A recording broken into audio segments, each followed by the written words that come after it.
Welcome to this episode of Founded in Tech. I'm your host, Mark Eckerly, and today I sit down with Tabitha Hickman, who is the Chief Financial Officer of Teachable.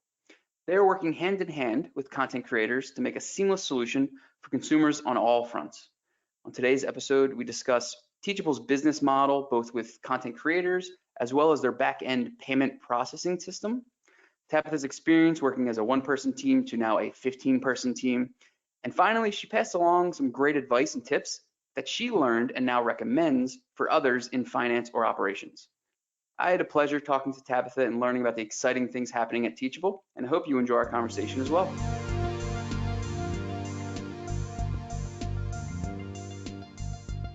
Hello, everyone. Please join me in welcoming Tabitha Hickman from Teachable to the show. Tabitha is the CFO and joins us today to talk about her background as well as Teachable and some exciting things that they're working on. So welcome to the show today. Thanks so much for having me. I'm excited to be here. Awesome. So let's jump right into it. Why don't you start telling us a little bit about yourself, your background, and kind of your career journey, how you ended up where you are today as the Chief Financial Officer of Teachable. Okay. I guess you could say I've had kind of an untraditional path to my current position. I started my career in investment banking, did a couple of years in M&A, and then spent about 8 years in private equity. And the private equity fund that I worked for focused primarily on making leverage buyout investments in companies with subscription revenue bases, as well as in media, communications, and education. So there's a little bit of an overlap between what I was doing then and what I do today, but not kind of in the same way. And so after spending some time in private equity, I decided I wanted to see what life would be like on the other side of the table in operations. And so I initially began working for one of my private equity company's portfolio companies. Fast forward a few years, I spent a lot of time working with subscription companies and information companies, primarily in finance and strategy. And before I was at Teachable, I worked for a company called 2Checkout, which is a payment processing company. We competed with Stripe and Braintree and other companies that process payments for small businesses. And our orientation was much more on small businesses that were outside the United States. So roughly 60% of our revenue was derived from creators and small businesses that were not US companies. So in 2017, as I was wrapping up at 2Checkout, Encore, who is the founder and CEO of Teachable, reached out, said, hey, we don't really have any finance at Teachable. We think we might need some. We're growing really fast. We serve the creator economy. And would you be interested in taking on this role? And when I first started looking at Teachable, I really didn't understand the creator economy. I understood the SaaS part of it. But what I really was intrigued by was the payment processing angle. Teachable has its own payment gateway. And from my experience at 2Checkout, I could see how that could be a very viable and fast growing part of our business. I was also intrigued by the fact that Teachable is a startup in the technology space, someplace I'd never worked. And this was a chance to kind of build a team and a function from scratch. So started at Teachable in 2017, have seen the business grow from where it was to roughly 10 times in revenue and almost 200 employees. And it's been a really exciting journey to see what that requires from a financial standpoint. Yeah, it's always neat. I mean, especially if you come into this startup ecosystem. I mean, you come on in the finance role, you're kind of the only person on your team, and then you build it out from there and grow it. And it's neat to see the development over. I mean, it's only been 3-4 years since then, but how much growth has occurred during that time period. Absolutely. So I guess you already touched on a little bit of Teachable, but talking about the creator ecosystem, can you go into the business model of Teachable and kind of what it is, the revenue and the operations of the company? Absolutely. So our mission is, and I quote, to enable creators to monetize their expertise. And so when we talk about a creator, we're looking at somebody who either has a body of knowledge or a validated content offering or a following, or sometimes both. So I'll give an example. A creator could be someone who has a pottery studio and they make beautiful pots, and they started to put together YouTube videos about their pots, and now they want to take that knowledge and they want to share it with other people and charge money and make money from it. And so Teachable is the platform that will enable them to put their courses online, to build a beautiful sales funnel or a beautiful web page or offering, and even offer things like coaching alongside of that. So again, Teachable's mission is to enable creators to monetize their expertise. We look at creators not just as individuals, but also as small businesses. And we have creators on our platform who make anywhere from, call it, a couple $100s a month to our largest creator last year made over $10 million. And so our business model is twofold from a revenue standpoint. We charge creators subscription fees to come onto Teachable, to put their content on the platform and to have access to our tools. And so those are like any subscription fee. It's a monthly or annual fee that ranges in price depending upon the kinds of features and options that you want. And then our second revenue stream is our payments product. So let's say you come on to Teachable, put up your content, build out a funnel, and you're ready to get going and start selling your course. We facilitate the collection of payments and the payout of that money to you, the creator. That's through our payment gateway, and that is actually the fastest growing part of our business. Last year, for example, we facilitated over $500 million in course sales, and lifetime to date, Teachable has done over $1 billion in course sales. Gotcha. Is there any topics that you guys kind of focus on, any specializations, or is the material just all encompassing? Is it anything that people are kind of interested in at any point in time? It is incredibly wide ranging, and I had no idea that would be the case when I joined Teachable. If you look at some of our more popular content sets, we do have quite a lot of courses that are in the kind of fitness and wellness space.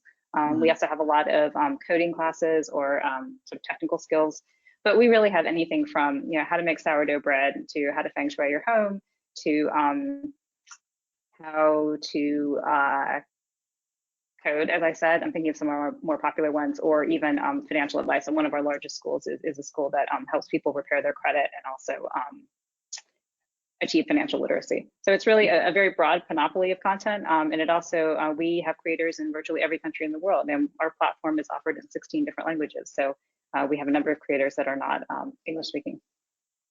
So how does that exactly work? Because I think over the last 12 months or so, a lot of people have come to realize that they can produce content in various ways, whether it's writing in the form of a newsletter or podcasting like we're doing right now, or putting videos on YouTube where there's like the do-it-yourself videos where if I need to fix something at my house, people just go on YouTube and figure out how to do something or look up the product. So how do you, I don't want to say compete, but identify talent or work with those people that are trying to be, I mean, maybe even influencers to some aspect that already have a following, like you mentioned. How does that kind of play a role into the company's operations?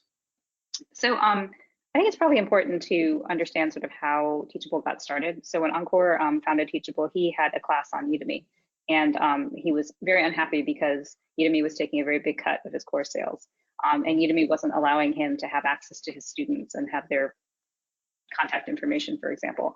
And so when Teachable was started, it was all started with the idea that we would not be front and center. It would be the creator who is always front and center. And the creator dictates what kind of content, how they want to display that content, how they want to price their courses, how they want to manage their students. And in many cases, people will host a school on Teachable and nobody will even know that Teachable is behind the scenes. It's all about how the creator wants to present themselves. And so a big part of our business has always been ensuring that the creator has the tools to present themselves in the way that they want to present themselves. So that's, I think, sort of number one. Number two, it is true that Teachable really got its start with courses, right? And our core engine and our core product offering is designed to make it very easy to put a course together and to put it up on Teachable or on the internet, I should say. As you've mentioned, I think the creator economy has really exploded beyond courses, and it's come to encompass like multiple different types of products. So a big part of our evolution going forward and our strategy right now is to ensure that people can still use Teachable to do that.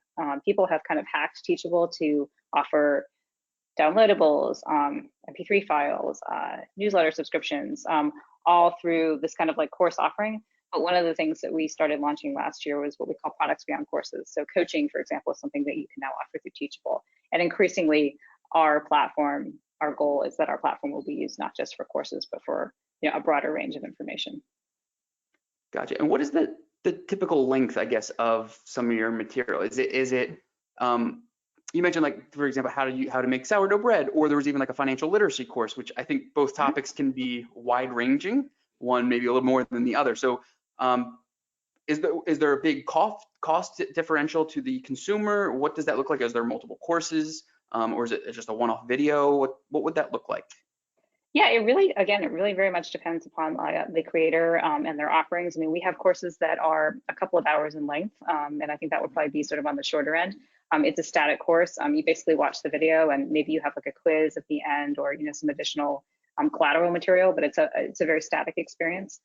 We have other creators who offer a community to go along with their courses, and webinars and additional content that they post through their school. And that can take, the form of multiple weeks with content being released in a drip format. So you're taken through this journey of, 4 weeks or 8 weeks or 12 weeks. And then we have some, creators who use Teachable very much as kind of a one-off experience. Like they will have a big conference and they'll host it on Teachable. And then they'll make all the content or the recordings or the other materials available on Teachable, but it's really much more centered around like a one-time event. So it very much depends on how a creator wants to do that. I will say that if you look at what's sold on Teachable, roughly 25% are subscription products, and so those are increasingly of interest to creators because they want to create this sort of ongoing revenue stream, similar to the way in which we have subscription-based products. They increasingly want that. Down, right? Everyone's a part of it. It's a very popular revenue model, SaaS. So we increasingly see our creators moving in that direction, be it video offerings or be it newsletters, but something that enables them to get that recurring revenue from the same list of customers. Mm-hmm. I think 2020 has opened a lot of people's eyes to maybe a transformation in the educational system. And I'm wondering, does the company, you mentioned you have courses that are released over a period of weeks or maybe even months, depending on the material. Is there a pivot to like a trade program or like a vocational program when people can learn hands-on how to do a job almost? I mean, you're not getting a degree at the end of it or anything like that, but you can almost learn how to a job as opposed to going to college or something and paying some exorbitant costs. That's ridiculous in some schools. It is. I think that Teachable is probably a little bit adjacent to that. Most of the courses that we have are either, I don't want to call them entertainment, but they're sort of for the fulfillment or the self-enjoyment of the student. We do have, for sure, a number of different hard skill courses, and I think a lot of our coding courses are very much like that, and they're designed to give you a specific skill that you can use. But I will say it is kind of a balance between things that could replace like a certification program. But probably not something that ever would kind of jump into like the MOOC space or the higher education space. Gotcha. Okay. And then who's the ideal consumer? Is it a general person that's interested in a certain topic? Is that the person that would typically go onto the platform and sign up or search for things that they're interested in? Well, the interesting thing about Teachable is that you can't really find courses on Teachable. So you can go to Teachable and we'll have some examples of what our creators are creating. But generally, it's the relationship between the creator and the student that draws the student to Teachable. So the creator has the list, or they have the marketing, and they pull their students in, and then they're using Teachable to support that experience. Interestingly, however, one of the things that we launched last year is Discover by Teachable, which is a curated, I don't want to call it a marketplace because we always say we're not a marketplace, but it's a curated space where we are pulling in different selected courses from Teachable and we're making them searchable on Discover. It's kind of an experiment for us. It's something new, but we're doing that in a thematic way so that you can come in and say, I would like to take a yoga class, for example, and we can present you with this list of options. Or I would like to take a coding class and here's maybe a bundle of different like coding classes that might be germane to you. So it's definitely something that we are exploring and that I think will probably be part of our offering in the future. But right now we are, again, still much more a behind the scenes kind of provider.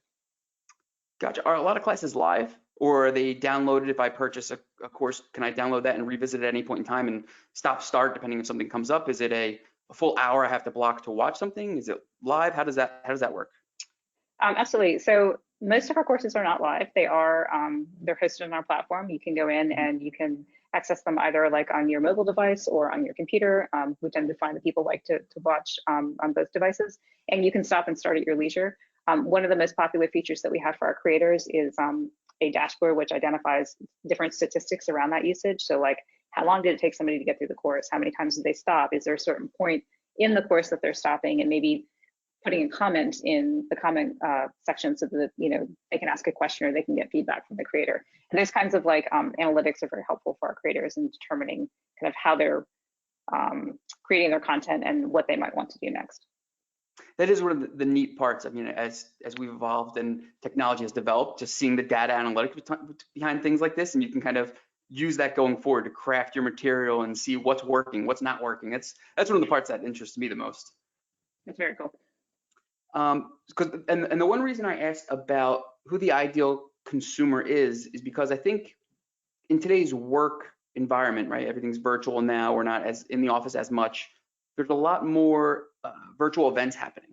So, for instance, like our work is doing like a cooking class, things like that. I was wondering, does Teachable work with corporations or companies to put on classes, or even if they have a material that's already been recorded? Would like a company like, for instance, Witham be a customer to Teachable or your creators? It's possible. I mean, we certainly do have a number of enterprise customers. On the New York Times and the New York Public Library, for example, are customers of ours, and they do utilize our platform for different types of internal trainings. We're definitely not like a traditional LMS, which like a lot of big corporates like to use for internal training, but we do have customers who use us for that reason or for that purpose. Gotcha. And then how does the company evaluate, I guess, what topics? I guess it would be generated based on the creators and what they're following. I was going to say, what topics does the company identify that people are interested in? Like, how would you know, like, this could be a hot topic coming up for Q1 2021 or Q2 2021? Let's get some material around it. But I guess it would be more so around the creator and what they're producing and how much people are interested in them. Exactly. And I mean, we certainly, when our creators join our platform, they're asked to self-select a content area. And so we do, analytics around kind of like what is trending and what is popular and what courses are being acquired most frequently or purchased most frequently. And I have to say that it's been actually relatively consistent throughout the time that I've been here. I mean, we still have a lot of health and fitness, a lot of coding and other practical skills, and then a lot of financial literacy. Gotcha. Okay, so let's jump into your role a little bit as CFO. What does I mean, every day is something different, right? No one day is the same. There's always something new as soon as you wake up. It's always changing. I'd be curious what you focus a large portion of your time on. I mean, you said you like to have some experience with the operation side of things, so you went to get that experience as well. And I'm just curious, how do you approach your role? And what's worked for you? What have you parlayed into your leadership style that's worked well, do you think? I think it's a good question on that. I'm sure that like anyone that you talk to probably is going to have a totally different answer. So everyone has their own style, right? I'm curious to pick everyone's brain to see. Curious to see what some of your other guests have had to say. I think that one of the things that is a challenge and an opportunity for somebody coming into a CFO role or even somebody just in finance in general in a startup is that things are always changing, and you always have to be looking like 6 months into the future and ascertaining like what is it that you're going to need, what kind of opportunities are going to present themselves, how is finance going to respond to that, how are we going to staff for that, what kind of processes or competencies do we need. I think one of the things that you can easily fall into is trying to stay lean, being very comfortable with your workload, and then things kind of balloon and you're not caught up. And so I think one of the things that I spend a lot of time thinking about is, okay, what is the strategy for our business? What is product saying is going to happen? What is compliance saying is going to happen? And how can finance respond? And how are we staffing? And are we hiring appropriately to do that?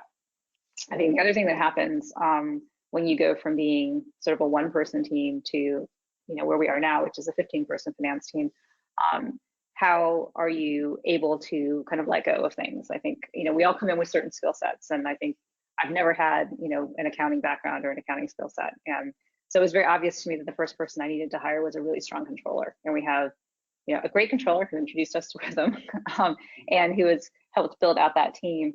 But when you start to get bigger and bigger, you really have to think about like, how can I best find people who are even better than me at these things, because they're the people who are going to take us to the next level. So I think that's one thing that I constantly think about a lot. The other thing that I do, and I suspect most people in finance do, is just constantly looking at the metrics, like where are we today? How are we pacing to our plan? What's that going to look like, for the end of the quarter? What changes or revisions are we going to need to make? I think if you're you're always thinking about the numbers, you're always thinking about the forecasts and sort of like the financial implications. And I suspect that never really goes away. Hmm. Yeah, you really you hit the nail on the head where two things that were taught to me early on in my career that I'm still trying to just understand as I grow in my career is one is you're only as good as what you know and what you don't know. So recognizing the difference there. And the other one was that being you can only get so much done. So being able to move up in your career, you have to be able to pass the work down because we are comfortable with what we know and just doing it ourselves, but being able to let go, like you said, is so much more easier said than done. It's It's very hard. And I think, when you think about scaling and growing, and I'm sure this is not just finance, but all functions, who you hire and how you hire, but more importantly, like how you onboard someone and making that investment in ensuring that they have a good experience, that they're given all the tools that they need, that they're given all the context. And that can be very hard because sometimes that context is in your head and you don't, want to take the time or have the time to document it. But making that investment, I think, will definitely reap dividends, farther down the road. gotcha. So overall, how's your experience been? I mean, you were a one-person team, you're now a 15-person team. Talk me through that transition because there's a lot of companies out there that are still small and growing in the technology ecosystem. So you've kind of already built out a full accounting and finance team.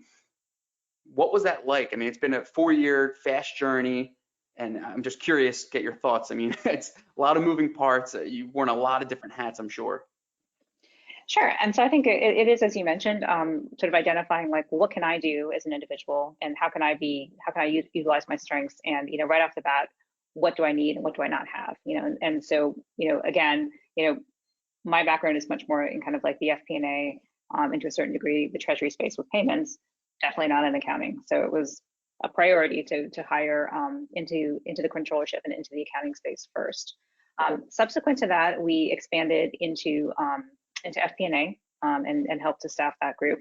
And I think if I had any regret, it's that we didn't do that more quickly, simply because the business has grown. And as you're looking at different opportunities, you want to make sure you're threading finance through all of that analysis so that you can say, is this a smart place for us to spend money? Is this an opportunity that we're missing? The third big area that we invested in is tax.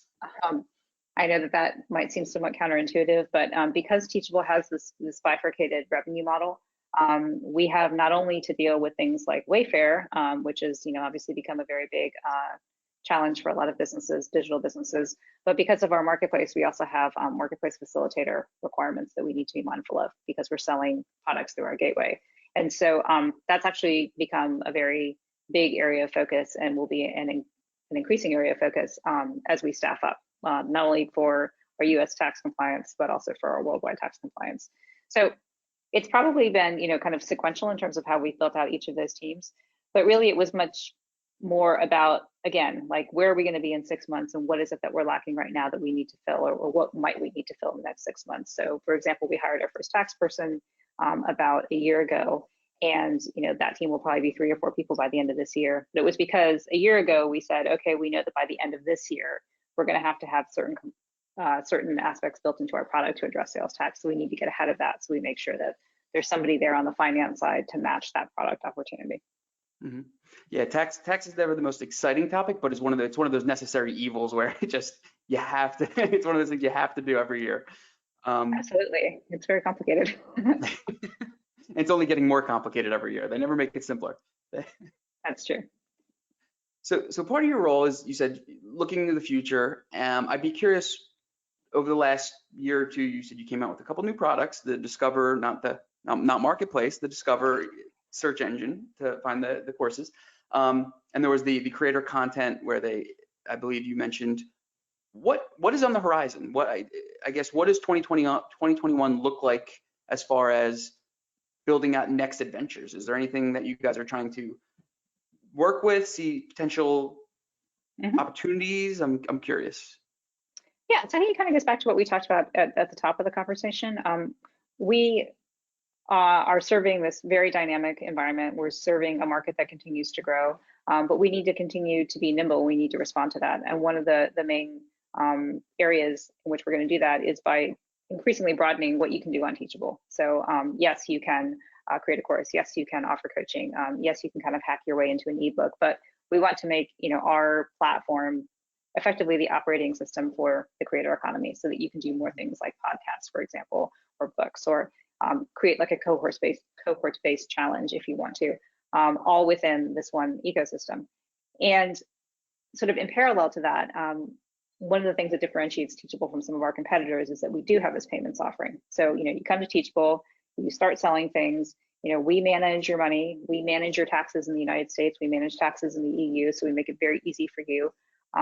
We offer you multiple different ways to allow your students to pay. We offer multiple different currencies. The whole idea being that, like, if you have, this capability, this payments capability, that's a differentiator, you're obviously going to lean into that going forward. So in addition to enabling people to offer more stuff on Teachable, we're continuing to invest in our payments offering. And that requires heavy investment in compliance, heavy investment in tax, as we talked about. But it's the kind of thing that will enable our creators to not think about the hard stuff, so that they can think about the stuff that they love. So, this year we're, for example, making some changes on our checkout page, so that our creators can have more ways to sell to their students, and more ways to bundle and create different offerings, so that they can have, upsells and little bumps and things like that help them increase their order value and provide more value to their students. Again, we're also investing in expanding our sales tax capabilities outside of the United States to other markets.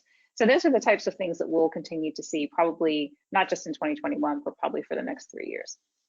Yeah, I could really see that payment process rails almost blowing up on the back end, because it's, as people want to produce more content, they're not really thinking of what's going on behind the scenes, right? So having to be on board and working closely with Teachable, it's just one of those things to nice know that that's being taken care of. Because like you said, people want to focus on their passion, their hobbies, producing that content, whether it's on YouTube videos or writing articles, newsletters, or TikTok videos, whatever it may be.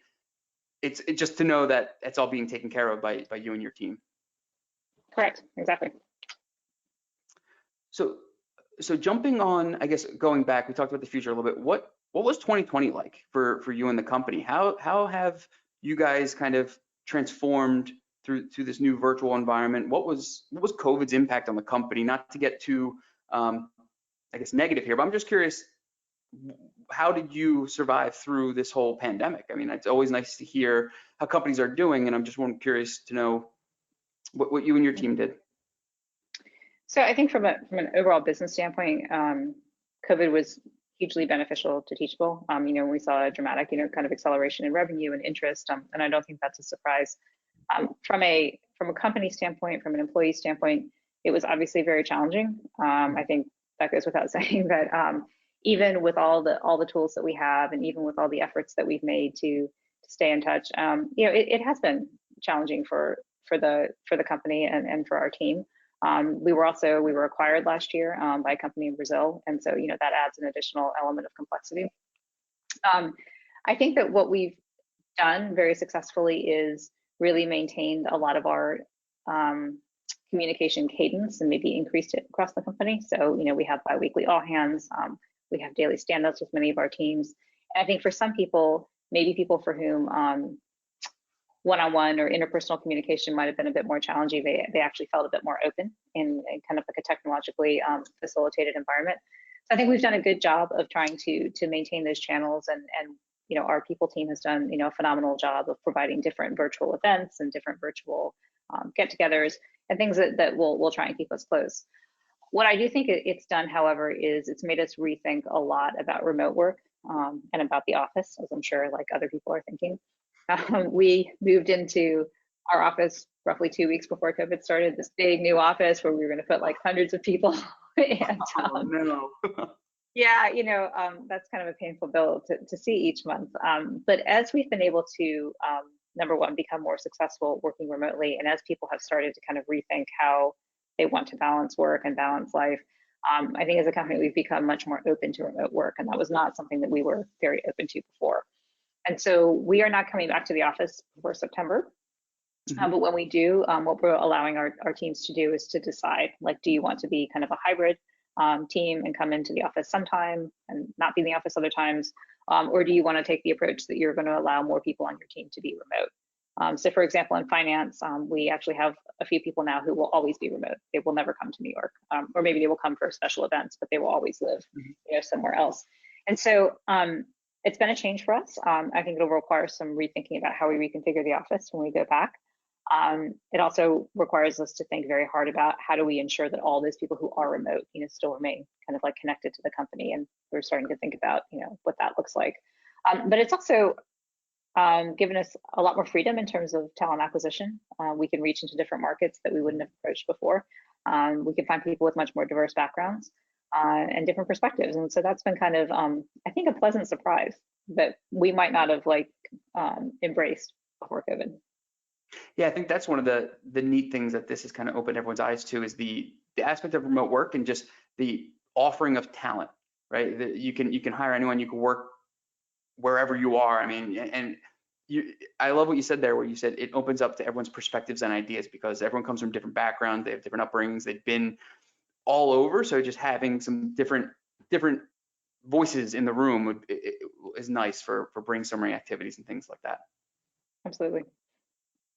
So what recommendations would you have for other C-suite executives? I always ask everyone this question. It's one of my closing questions, because I just like to pick everyone's brain. What tips would you have that you've experienced throughout your career that you think really helped you, that would be good advice to other people, maybe if they were the one man or one woman finance team starting out back in 2017 that you think would be nice had you known that? I think that as I said, it's important to always be thinking ahead. Like, don't get caught up in what's happening today or next week, but think about, kind of where you need to be 6 months down the road. And I use 6 months as a time frame because 12 months is probably too long, and things can change way too much in 12 months. Yeah, everyone does use 12 months. I don't know why. I mean, look at what happened in the past 12 months, right? We didn't think about that. So I think think about where you want to be in 6 months or where you could be, and are you, making steps and strides and putting resources in place to get there. The second thing I would say is, and maybe this is just me, but people pay far less attention to lots of detail than you think, right? You can have this great presentation, you can have all this detail and talking to investors, and they're not going to remember 99% of what you said. So really focus on the 5 things that you really want to get across, and make sure you're rock solid on those 5 things and that you can explain them very well, because all the detail in the world isn't going to matter if you can't, kind of explain those 5 things. And I guess the last thing I would say is, when you think about the people that you're hiring, think very hard about not hiring people that are like you. I mean, you're always going to have sort of a natural affinity for people maybe with, similar background, or some of the same people, or maybe you have a similar trajectory. But I think the more that you can bring on people who will challenge you and who will challenge your perspective with mutual respect, the stronger your team is going to be, and the better it is for the company. I think that's perfect. I mean, people may not be comfortable being challenged, but again, it helps with that brainstorming activity. You bring other ideas into the room, you'll be better off at the end of the day, I think. And people may not be comfortable, but it'll work out for the better. Totally. Perfect. Well, that wraps up today's episode with Tabitha. Thank you for joining me today. Thank you so much. It was fun. Awesome. Feel free to learn more at teachable.com, and we will see you all on the next episode of Founded in Tech. Thank you for tuning in. If you liked it and want to hear more, you can follow us and subscribe